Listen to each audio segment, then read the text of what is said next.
Good morning, grade 7. So, ano na to ha, combine na to.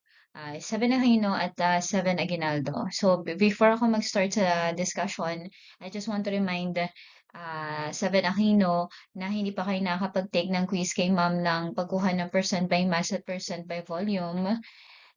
So by next week, pag quiz tayo doon before tayo mag-proceed sa pang-9 na topic natin or pang-9th week natin na discussion. For this the morning, i-discuss lang muna ni ma'am yung types of solutions, which is yung acid and base. At I know naman na napahapyawan nyo na yun dahil nitong mga nakarang araw, yun ang mga pinapapanood ko sa inyo na video at yun din yung lecture ko sa inyo during ng Hinay level. At din ngayon, since ngayong Friday ay nasa Hinay level pa din tayo dahil patuloy pa rin ang pag-ulan, patuloy pa rin ang habagat, sasend na lang si ma'am ng video presentation sa inyo, which is nawa, panoorin hanggang dulo kasi ito na yung discussion natin for this week. No. Ngayon pag-uusapan natin kung ano ba si acid at base. Kung matatandaan niyo yung video na pinapanood niyo kahapon, tinalakay doon kung ano ba yung definition at mga example ni acid at base at kung paano ba natin sila measure. Ngayon, pag-usapan muna natin yung two types of solution. We have the acid and the base. Kapag ang pinag-uusapan natin ay si acid, tatandaan na ang kanyang nire-release kapag dinidissolve sa water ay hydrogen ions. Kapag naman ang pinag-uusapan natin ay si base, tatandaan na ang nire-release naman niya ay hydroxide ions. Mga anak, kung natatandaan nyo, pinag-usapan natin sa periodic table ang atoms, pinag-usapan natin ang elements. Si hydrogen ions at saka si hydroxide ions, pinag-combine yan mga anak na isang atom ni hydrogen at isang atom ni oxygen. Ngayon, yung group of atoms na yun, kapag nirelease mo sa water or dinissolve mo sa water, sila yung gumagawa kung paano nagiging ang isang solution ay nagiging acidic or nagiging under base or alkaline, 'di ba?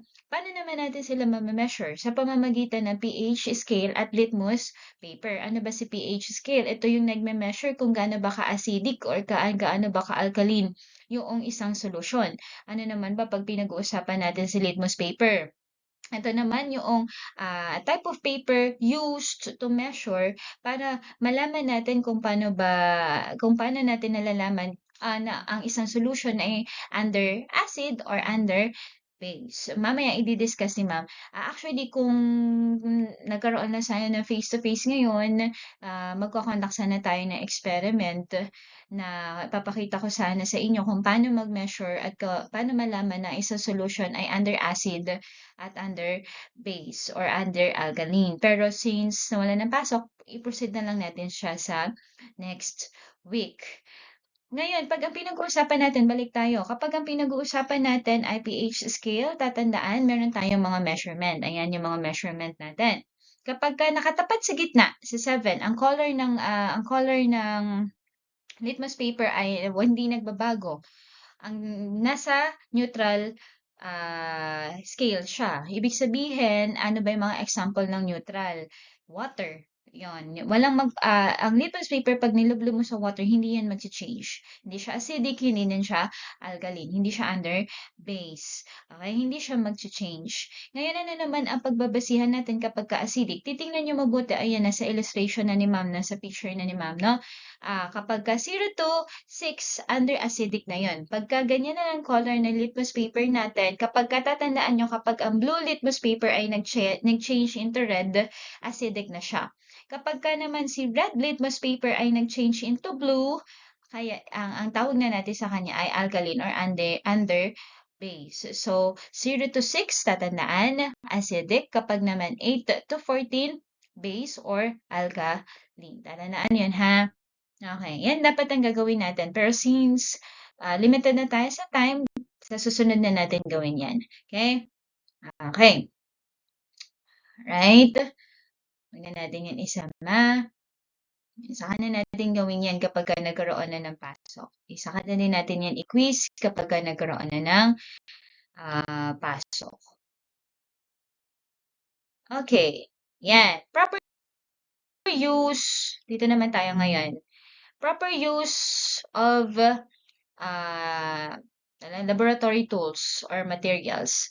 So for this topic naman, i-discuss si ma'am yung iba't ibang laboratory materials or equipment na ginagamit during experiment. Di ba kung natatandaan nyo, diniscuss ni ma'am yung scientific investigation, scientific experiment. Di ba sinabi ko din sa inyo kung ano yung mga dapat gawin at yung mga step-by-step sa scientific investigation. Isa na doon yung sa pagtukoy ng mga materials and tools, no, equipment na gagamitin mo sa paggawa mo ng scientific investigation mo or scientific experiment mo. So, ano muna ba yan? Of course, kailangan bago ka mag-conduct na scientific investigation or scientific experiment, kailangan mo munang i-identify ano bang mga materials or tools. Baka mamaya, gagawa ka ng scientific investigation, hindi mo naman kabisado yung mga laboratory equipment or tools, di ba?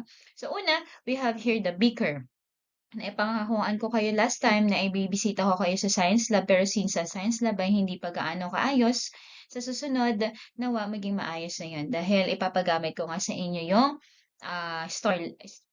basta yung computer sa taas na dinonate ng DOST, ipapagamit din ma'am sa inyo yun. So, a beaker is a common piece of laboratory equipment used in scientific experiments and research. It is a cylindrical container typically made of glass or plastic with a flat bottom and, sorry, hindi makita ni ma'am. Ayan. So, a beaker is a common piece of laboratory equipment. Saan mo siya ginagamit?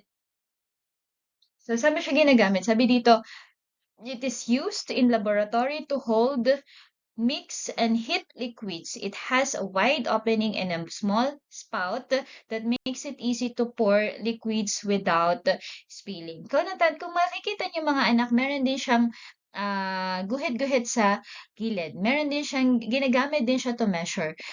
Pero ang ginagamit sa kanya kadalasan, ginagamit to sa mga, sa experiment na kung saan kumukuha sila ng malaking volume ng liquid.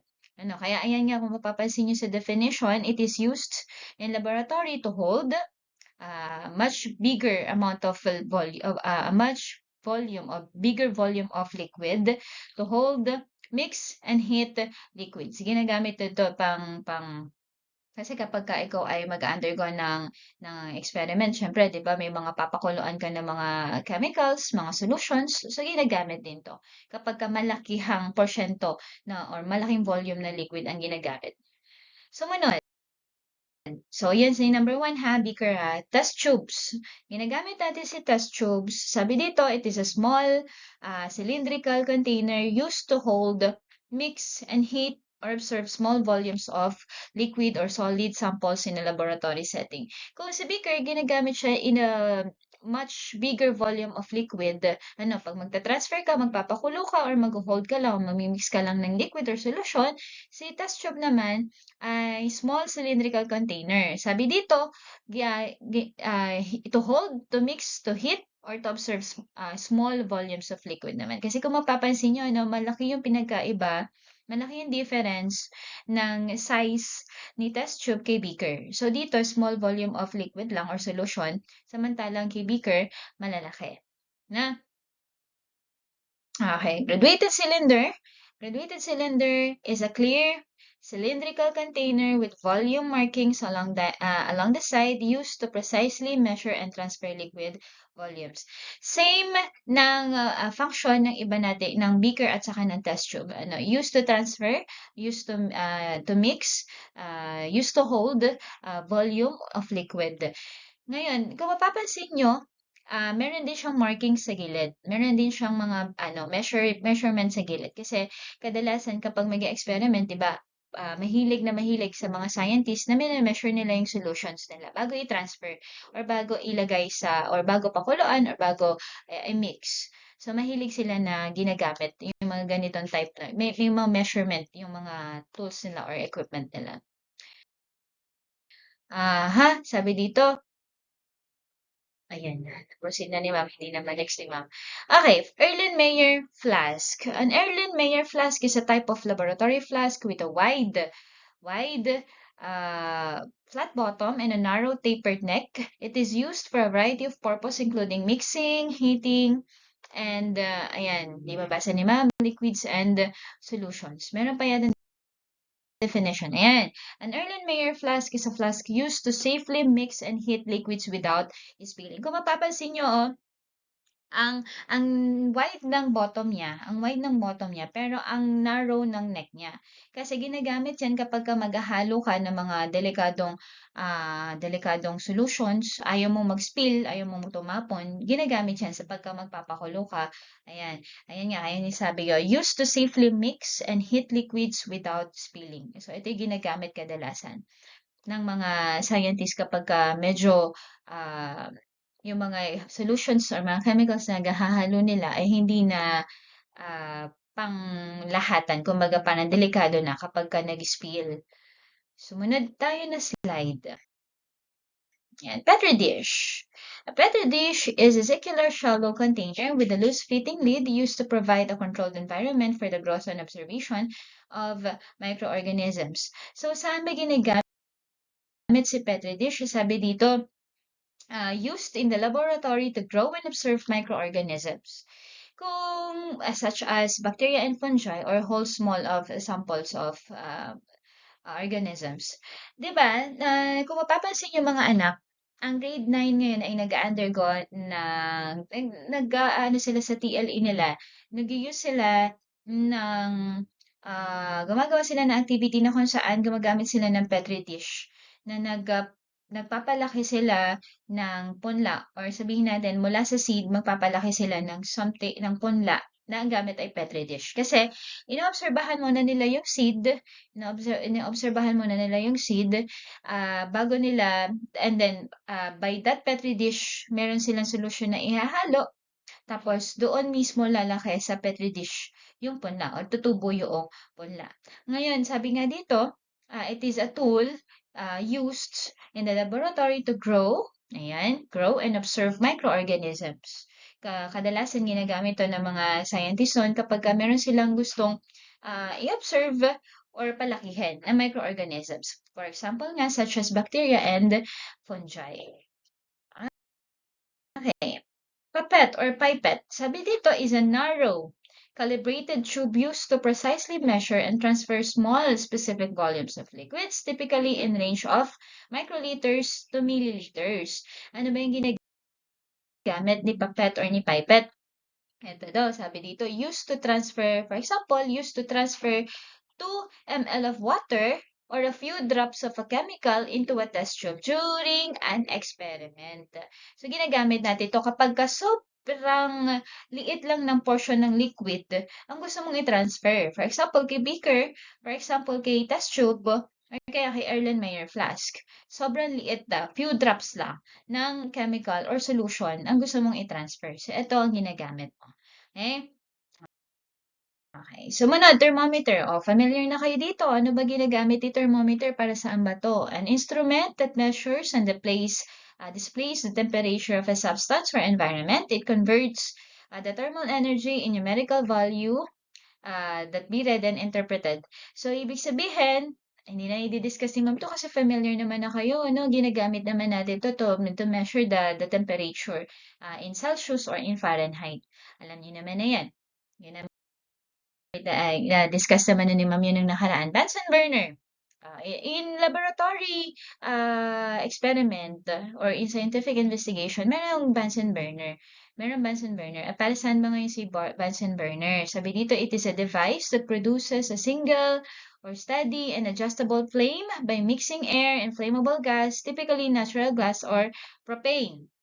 It is a common heat source used in sciences laboratory. So, ginagamit, di ba kanina na-mention natin yung mga beaker, yung test tubes, yung Erlenmeyer flask, ginagamit to hold, to mix, and to heat a liquid or solution. So, kadalasan ito yung ginagamit na pang-init. Hindi lang siya basta-basta kalan na ginagamit natin panluto. So, meron specific na tool or device na ginagamit sa mga experiment or scientific investigations sa mga laboratories. Lalong-lalo na kapag mag-experiment kayo, kinakailangan yung mag-init ng isang solution or ng isang chemical gamit ang beaker or test tube, ito ang ginagamit. Hindi siya common tulad na may ginagamit natin panluto. Yan. Ayan, is a laboratory tool that produces a flame. It is used to heat substances and sterilize laboratory equipment during experiments. So, ginagamit din pala siya hindi lang sa pag-heat ng mga substances, but of course, pagka maglilinis ka na ng mga laboratory equipment mo, before and after mo gamitin yung mga equipment and tools mo, nililinisan yan. Diyan yung sila pinapakuluan. Okay,